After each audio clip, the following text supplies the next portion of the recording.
Hello hi ನಮಸ್ಕಾರ. ನಾನು ನಿಮ್ಮ ಪ್ರೀತಿಯ Nirmala and welcome back to ನಿಮ್ಮ ವ್ಲಾಗ್ಸ್. ಸೊ ನಮ್ಮ ಈ ಕಥೆಯ ಪ್ರೀತಿಯ ಸಂಕೋಲೆ ಕಥೆಯ ಎಪಿಸೋಡ್ 30 ಆಗ್ತಾ ಇದ್ದೀನಿ. ಈ ಎಪಿಸೋಡ್ಸ್ ಯಾಕೋ ಸ್ವಲ್ಪ ತುಂಬ ಬ್ರೇಕ್ ತೊಗೊಬಿಟ್ಟೆ. ಇನ್ಮೇಲೆ ಇದನ್ನು ಕಂಟಿನ್ಯೂಯೇಷನ್ ಆಗಿ ಆಗ್ತಾನೆ ಹೋಗ್ತೀನಿ, ನೋಡ್ಕೊಂಡು ಬನ್ನಿ. ಹಾಗೆ ಕತೆಗಳು ತುಂಬ ಚೆನ್ನಾಗಿದೆ, ಇನ್ನೂ ಚೆನ್ನಾಗಿರೋ ಕತೆಗಳನ್ನ ಹಾಕ್ತೀನಿ. ನನಗೆ ನಿಮ್ಮ ಸಪೋರ್ಟ್ ಕೂಡ ತುಂಬ ಬೇಕು. ಸೊ ಹಾಗಾಗಿ ಪ್ಲೀಸ್ ಸಬ್ಸ್ಕ್ರೈಬ್ ಮಾಡ್ಕೊಳ್ಳೋದನ್ನು ಮರಿಬೇಡಿ. ಸಬ್ಸ್ಕ್ರೈಬ್ ಮಾಡಿಕೊಂಡು ವಿಡಿಯೋನ ನೋಡಿ. ಎಪಿಸೋಡ್ 30 ಪ್ರೀತಿಯ ಸಂಕೋಲೆ. ಬೇಗ ಎಚ್ಚರಗೊಂಡ ಕೀರ್ತಿ ಫ್ರೆಶ್ ಅಪ್ ಆಗಿ ಕಂಪ್ಯೂಟರ್ ಆನ್ ಮಾಡ್ತಾಳೆ. ಯಾವುದೇ ಒಂದು ಕವಿತೆಯೂ ಸಹ ಪೋಸ್ಟ್ ಆಗಿರಲ್ಲ. ಇದೇನಿದು, ಪ್ರತಿದಿನ ಕವಿತೆ ಪೋಸ್ಟ್ ಆಗಿರೋದು ಈ ಟೈಮಲ್ಲಿ? ಯಾಕಿನ್ನೂ ಕವಿತೆನ ಅಪ್ಲೋಡ್ ಮಾಡಿಲ್ಲ? ಕಂಪ್ಯೂಟರ್ ಆಫ್ ಮಾಡಿ ಕೆಳಗಡೆ ಬಂದು ಕಾಫಿ ಕುಡಿದು ಮತ್ತೆ ಅವಳ ರೂಮಿಗೆ ಹೋಗಿ ಸ್ನಾನ ಮಾಡಿಕೊಂಡು ಲೈಟ್ ಪಿಸ್ತಾ ಕಲರ್ ಲೆಹೆಂಗಾ, ಅದರ matching earring, designing pendant, chain bracelet ಹಾಕ್ಕೊಂಡು ಕಣ್ಣಿಗೆ ಕಾಡಿಗೆ ಹಚ್ಚಿ ಚಿಕ್ಕದೊಂದು ಬಿಂದಿ ಇಟ್ಕೊಂಡು ಇವತ್ತು ಸ್ವಲ್ಪ ಹೆಚ್ಚಾಗಿ ಮೇಕಪ್ ಮಾಡಿಕೊಂಡು ಫೇವ್ರೆಟ್ ಪರ್ಫ್ಯೂಮ್ ಹಾಕ್ಕೊಂಡು ಅವಳು ಲಾಂಗ್ ಹೇರ್ ಕರ್ಲಿ ಮಾಡಿ ಫುಲ್ ರೆಡಿಯಾಗಿ ಕನ್ನಡಿ ಮುಂದೆ ನಿಂತಳು. ಪರವಾಗಿಲ್ಲ ಕೀರ್ತಿ, ಇವತ್ತು ಒಂದು ಕೈ ತುಂಬ ಜಾಸ್ತಿನೇ ಚೆನ್ನಾಗಿ ಕಾಣ್ತಾ ಇದೆಯಾ ಅಂತ ಅವಳೇ ದೃಷ್ಟಿ ತೆಗಿತಾಳೆ. ಬ್ಯಾಗ್ ತೊಗೊಂಡು ಕೆಳಗಡೆ ಕಾಲೇಜಿಗೆ ಹೋಗೋಕೆ ಬರ್ತಾಳೆ.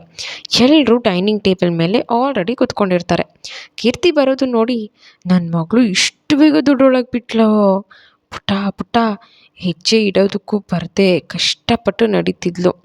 ಇವತ್ತು ದೊಡ್ಡ ದೊಡ್ಡ ಹೆಜ್ಜೆ ಇಟ್ಕೊಂಡು ಬರ್ತಿದ್ದಾಳೆ, ಎಷ್ಟು ಚೆನ್ನಾಗಿ ಕಾಣ್ತಿದ್ದಾಳೆ ಅಂತ ವೈಷ್ಣವಿಯವರು ಹಗ್ ಮಾಡಿ ದೃಷ್ಟಿ ತೆಗಿತಾರೆ. ಎಲ್ಲರೂ ಇವತ್ತಿನ ತುಂಬ ಚೆನ್ನಾಗಿ ಕಾಣ್ತಿದ್ಯಾ ಅಂತ ಹೊಗಳ್ತಾರೆ. ಆಮೇಲೆ ತಿಂಡಿ ತಿಂದ್ಕೊಂಡು ಅವ್ರ ಚಿಕ್ಕಪ್ಪ ಕಾಲೇಜ್ ಹತ್ರ ಡ್ರಾಪ್ ಮಾಡ್ತಾರೆ. ಕಾಲೇಜಿಗೆ ಬಂದ ಕೀರ್ತಿ ಹಾಗೆ ಅವಳು ನಡ್ಕೊಂಡು ಬರ್ತಾ ಇರೋದನ್ನು ಕಾಲೇಜಲ್ಲಿರೋ ಎಲ್ಲ ಬಾಯ್ಸ್ ಅವಳನ್ನೇ ನೋಡ್ತಿರ್ತಾರೆ. ಸಿಂಪಲಾಗಿ ರೆಡಿಯಾಗಿ ಬಂದಾಗಲೇ ಅಷ್ಟು ಮುದ್ದಾಗಿ ಕ್ಯೂಟಾಗಿ ಕಾಣಿಸ್ತಿದ್ದವಳು ಇವತ್ತು ಸ್ವಲ್ಪ ಹೆಚ್ಚಾಗಿ ರೆಡಿಯಾಗಿ ಅಷ್ಟು ಚೆನ್ನಾಗಿ ಕಾಣ್ತಾ ಇದ್ಲು. ಹಾಗೆ ನಡ್ಕೊಂಡು ಬರ್ತಾ ಇದ್ರೆ ಮೋಹಕ್, ಸಾತ್ವಿಕ್ ಅಂತರೂ ಅವಳ ಮೇಲಿನ ಕಣ್ಣು ತೆಗಿಯೋದು ಅವಳನ್ನೇ ನೋಡ್ತಾ ನಿಂತಿರ್ತಾರೆ. ಅವಳಾಗೆ ಬಂದು ಸಾತ್ವಿಕ್ ಮತ್ತು ಮೋಹಕ್ಗೆ ಗುಡ್ ಮಾರ್ನಿಂಗ್ ಅಂತ ವಿಶ್ ಮಾಡ್ತಾಳೆ. ಎಚ್ಚೆತ್ಕೊಂಡು ಇಬ್ಬರು ವೆರಿ ಗುಡ್ ಮಾರ್ನಿಂಗ್ ಕೀರ್ತಿ ಅಂತ ಹೇಳ್ತಾರೆ. ಆಗ Sathvik, Keerthi you are looking very pretty ಅಂತ ಹೇಳ್ತಾನೆ. ಥ್ಯಾಂಕ್ಸ್ ಅಂತ ಹೇಳಿ ಸುಮ್ಮನಾಗ್ತಾಳೆ. Mohak, yes Keerthi you are looking gorgeous ಅಂತ ಹೇಳ್ತಾನೆ. ಥ್ಯಾಂಕ್ಸ್ ಅಂತ ಹೇಳಿ ಅಲ್ಲಿಂದ ರಾಶಿನ ಹುಡ್ಕೊಂಡು ಹೊರಟ್ರೆ ಇಬ್ಬರು ಹುಡುಗರು ಅವಳನ್ನೇ ನೋಡ್ತಾ ಇರ್ತಾರೆ. ಅವಳು ಸಹ ನೀವಿಬ್ಬರು ಇವತ್ತು ಸಖತ್ತಾಗಿ ಕಾಣ್ತಾ ಇದ್ದೀರಾ ಅಂತ ಹೇಳಿ ಅಲ್ಲಿಂದ ಹೊರಡ್ತಾಳೆ. ಕಾಲೇಜ್ ಒಳಗೆ ಬಂದು ಆಡಿಟೋರಿಯಂ ಎಂಟ್ರೆನ್ಸ್ ಹತ್ರ ಹೋಗ್ತಿರ್ಬೇಕಾದ್ರೆ ಅವಳ ಎದುರಿಗೆ ಶ್ರೀಕರ್ ಅವ್ರು ಬರ್ತಾರೆ. ಒಂದು ಕ್ಷಣ ಅವಳು ನೋಡಿ ಹಾಗೆ ನಿಂತ್ಕೊಂಡು ಬಿಡ್ತಾರೆ. ಆಮೇಲೆ ಅವಳೇ ಗುಡ್ ಮಾರ್ನಿಂಗ್ ಸರ್ ಅಂತ ವಿಶ್ ಮಾಡಿದ್ಮೇಲೆ yes very good morning Keerthi, ತುಂಬ ಮುದ್ದಾಗಿ ಚೆನ್ನಾಗಿ ಕಾಣ್ತಿದ್ದೀರಾ ಇವತ್ತು ಅಂತ ಹೇಳ್ತಾರೆ. Thank you so much sir ಅಂಥೇಳಿ ಅಲ್ಲಿಂದ ಹೊರಟ ಮೇಲೆ ಅವಳು ಹೋಗಿದ್ದ ದಾರಿನೇ ನೋಡ್ತಾನೆ ನಿಂತ್ಕೊಳ್ತಾರೆ. ಫಂಕ್ಷನ್ ಇದ್ದಿದ್ದರಿಂದ ಯಾವುದೇ ಕ್ಲಾಸ್ ಇರಲ್ಲ.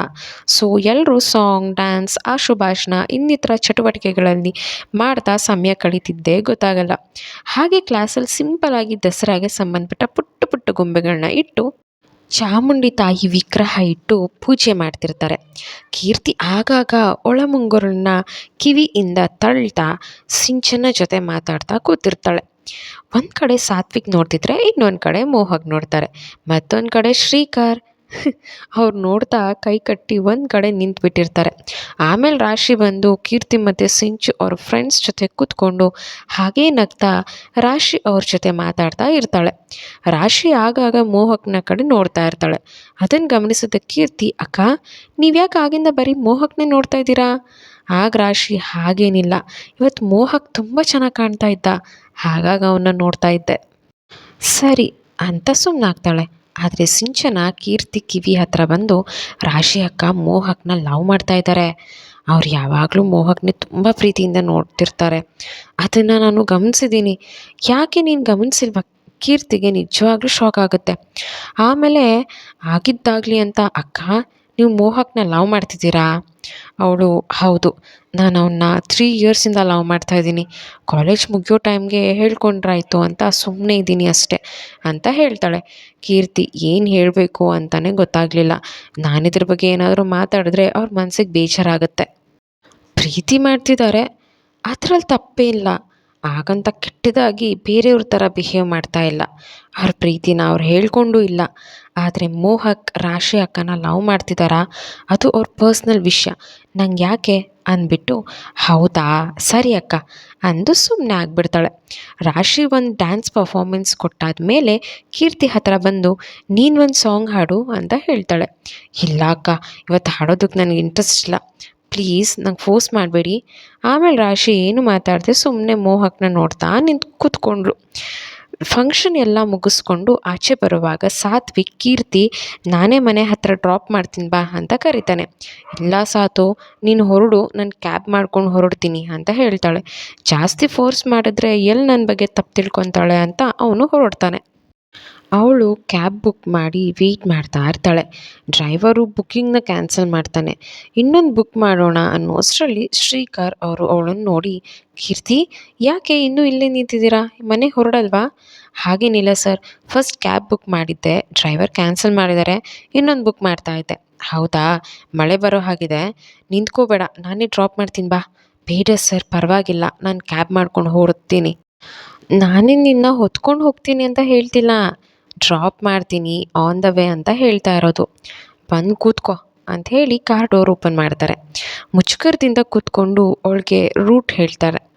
ಹಾಗೆ ಡ್ರೈವಿಂಗ್ ಮಾಡ್ತಾ ಕೀರ್ತಿ ನೀನು ನೋಡಿದ್ರೆ ನನಗೆ ತುಂಬ ಖುಷಿ ಆಗುತ್ತೆ. ಎಷ್ಟು ಮೆಚ್ಯೂರ್ಡಾಗಿ ಥಿಂಕ್ ಮಾಡ್ತೀಯಾ, ಎಷ್ಟು ತಾಳ್ಮೆಯಿಂದ ಇರ್ತೀಯಾ, ಎಲ್ಲನೂ ಎಷ್ಟು ಈಸಿಯಾಗಿ ತೊಗೊಳ್ತೀಯಾ, ಹಾಗೆ ಓದೋದಲ್ಲೂ ಎಲ್ರಿಗಿಂತ ಒಂದು ಮುಂದೆ ನೀನು. Really I appreciate you. Thank you sir ಅಂತ ಹೇಳ್ತಾಳೆ. ಆಮೇಲೆ ಕೀರ್ತಿನೇ, ಸರ್ ಕಾಲೇಜಲ್ಲಿ ಎಲ್ಲ ನಿಮ್ಮನ್ನು ಹೆಂಗ್ ಹ್ಯಾಂಡ್ಸಮ್ ಲೆಕ್ಚರರ್ ಅಂತ ಕರೀತಾರೆ, ನೀವಿನ್ನೂ ಮದುವೆ ಯಾಕೆ ಆಗಿಲ್ವಾ ಸರ್? ಹೌದಾ, ಹೋ ಹಾಗೆಲ್ಲ ನನ್ನ ಕರೀತಾರಾ? ನನಗೆ ಇವತ್ತೇ ಗೊತ್ತಾಗಿದ್ದು ನೋಡು. ನನಗೂ 28 ವರ್ಷ ಆಯಿತು, ನನಗೆ ಅಪ್ಪ ಇಲ್ಲ, ಅಮ್ಮ ಒಬ್ಬರೇ ಇರೋದು. ಅವ್ರು ಮದುವೆಯಾಗು ಅಂತ ಹೇಳ್ತಿದ್ದಾರೆ. ಬಟ್ ನನಗೂ ನನ್ನ ಇಷ್ಟಪಡೋ ಥರ ಹುಡುಗಿ ಸಿಗಬೇಕು, ಹಾಗೆ ನನ್ನನ್ನು ಇಷ್ಟಪಡೋರು ಸಿಗಬೇಕು. ಇವಾಗೆಲ್ಲ ಹೆಣ್ಣು ಸಿಗೋದು ತುಂಬ ಕಷ್ಟ ಆಗಿಬಿಟ್ಟಿದೆ. ಅವಳು ನಗ್ತಾನೆ, ಹೌದಾ ಸರ್, ಸರ್ ನೀವು ನೋಡೋಕೆ ತುಂಬ ಚೆನ್ನಾಗಿದ್ದೀರಾ, ಗುಡ್ ಪರ್ಸನ್, ನಿಮಗೆ ಹೆಣ್ಣು ಸಿಗಲ್ಲ ಅಂದರೆ ಹೇಗೆ ಅಲ್ವಾ? ಇತ್ತೀಚಿನ ದಿನಗಳಲ್ಲಿ ನನಗೂ ಒಂದು ಹುಡುಗಿ ಲೈಕ್ ಆಗಿದ್ದಾಳೆ, ಬಟ್ ನಾನು ಇನ್ನೂ ಏನು ಹೇಳ್ಕೊಂಡಿಲ್ಲ ಅಷ್ಟೆ.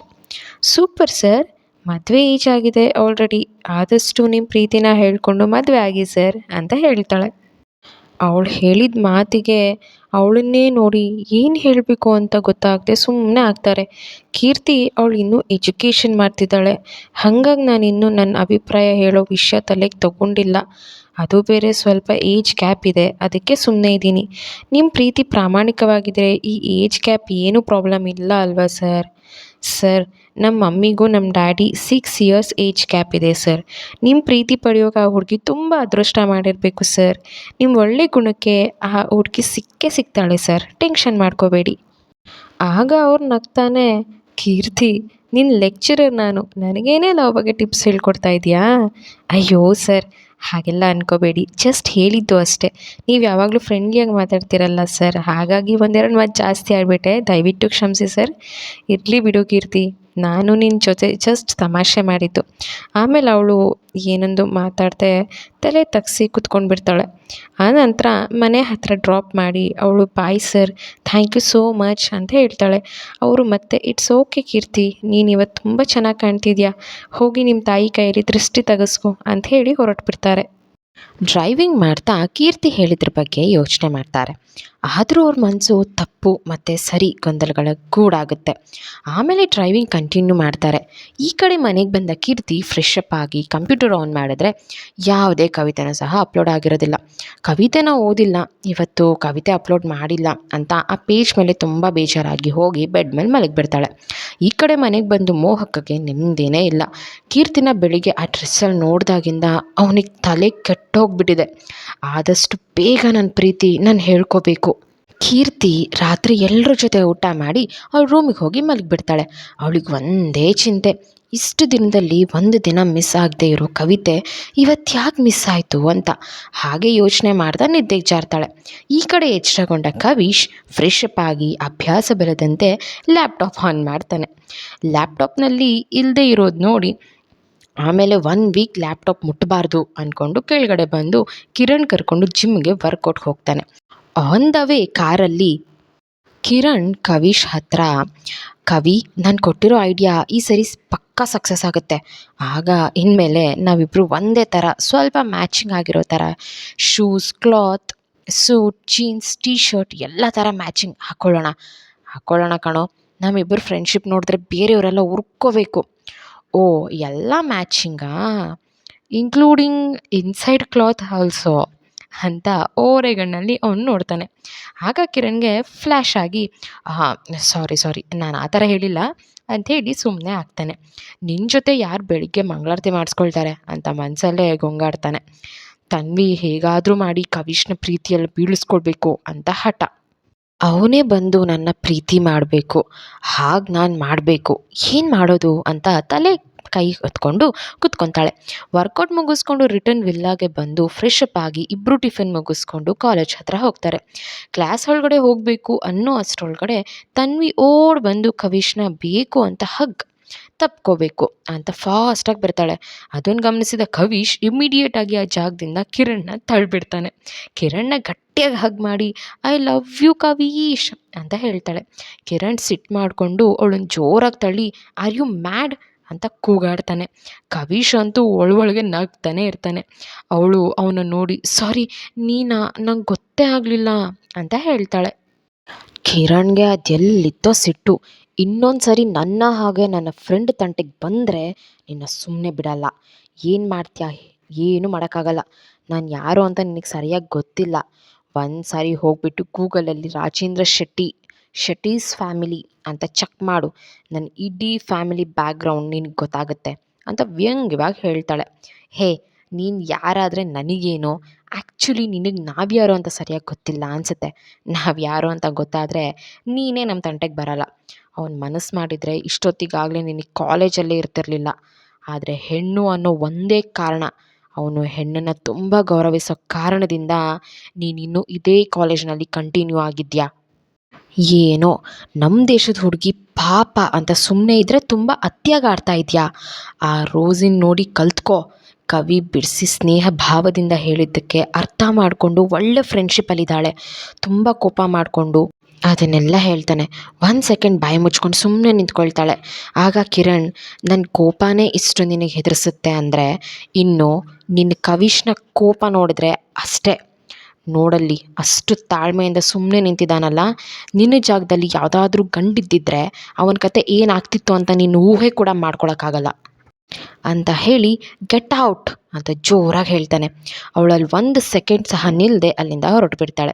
ಕವಿಶ್ಗೆ ಈ ಕಿರಣ್ ಕೋಪ ಏನೂ ಹೊಸದಲ್ಲ. ಬಾರೋ ಕಿರೋ, ಬೆಳಗ್ಗೆ ಒಳ್ಳೆ ಕಾಮಿಡಿ ಶೋ ತೋರಿಸ್ತಿದ್ಯಾ ನೀನು ನನಗೆ. ಏನೋ ಕಾಮಿಡಿನಾ ನಿನಗೆ? She hug me, really I am irritate you know. ಆಯಿತು ಬಾರೋ, ತುಂಬ ಕೋಪ ಮಾಡ್ಕೋಬೇಡ. ಆಮೇಲೆ ಇಲ್ಲಿರೋ ಗರ್ಲ್ಸ್ಗೆ ನಿನ್ನ ಕೋಪ ನೋಡಿ ಲವ್ ಆಗಿದ್ರೆ ಕಷ್ಟ. ಕಣ್ಣು ಹೊಡೆದು ಅಲ್ಲಿಂದ ಅವನ್ನ ಕರ್ಕೊಂಡು ಕ್ಲಾಸಿಗೆ ಹೋಗ್ತಾನೆ. ಕ್ಲಾಸಲ್ಲಿ ಕೂತ್ಕೊಂಡ್ರು ಕವಿ ಅವಳು ನಿಂತಾನೆ ಹಗ್ ಮಾಡೋದಕ್ಕೆ ಬಂದಿದ್ದು. ನಾನು ಯಾಕೋ ತಳ್ದೆ, ಏನು ನೀನು ಅವಳೇನು ನಿನ್ನ ಶೀಲ ದೋಚ್ಕೊಂಡು ಹೋಗ್ತಿದ್ದಾಳೆ ಅನ್ನೋ ಹಾಗೆ ಆಡ್ತೀಯಾ? ಹಾಗಾದರೆ ನಿನ್ನೆ ಹಗ್ ಮಾಡ್ಬೋದಾಗಿತ್ತು ತಾನೇ, ಯಾಕೆ ಆ ಸಿಚುಯೇಷನ್ ಮಿಸ್ ಮಾಡಿಕೊಂಡೆ? ಅವಳೇ ನಿನ್ನ ಶೀಲ ದೋಚ್ಕೊಂಡು ಹೋಗ್ತಾ ಇದ್ಲಾ ಮತ್ತೆ? ಆಗ ಕವಿ, ಅವಳು ನನ್ನ ನೋಡಿದ್ರೆ ನನಗೆ ಮೈ ಉರಿಯುತ್ತೆ, ಇನ್ನು ಹಗ್ ಮಾಡಿದ್ರೆ ಅಷ್ಟೇ ಅವಳ ಕತೆ. ಸಂಜೆ ಅಷ್ಟರಲ್ಲಿ ಇಂಡಿಯಾಗೆ ಫ್ಲೈಟ್ ಟಿಕೆಟ್ ಬುಕ್ ಮಾಡ್ತಾ ಇದ್ಲು. ಈಗೇನು ಕಿರೋ, ಅವಳನ್ನ ಹಗ್ ಮಾಡಿದ್ದು ಖುಷಿಯಾಗಿಲ್ವಾ ಅಂತ ಕಣ್ಣು ಹೊಡೆದು ಮಾತಾಡ್ತಾನೆ. ಆಗ ಕಿರಣ್, ಅಪ್ಪ ತಂದೆ, ನಿನ್ನ ಜೊತೆ ವಾದ ಮಾಡ್ತೀನಲ್ಲ ನಾನು, ನನಗೆ ಬುದ್ಧಿ ಇಲ್ಲ ಅಂಥೇಳಿ ಅವನು ಸುಮ್ಮನೆ ಆದ. ಪ್ರೊಫೆಸರ್ ಬಂದು ಕ್ಲಾಸಸ್ ಶುರು ಮಾಡಿಕೊಂಡು ಮೇಲೆ ಇಬ್ಬರು ಗಮನ ಕ್ಲಾಸಸ್ ಕಡೆ ಹೋಗುತ್ತೆ.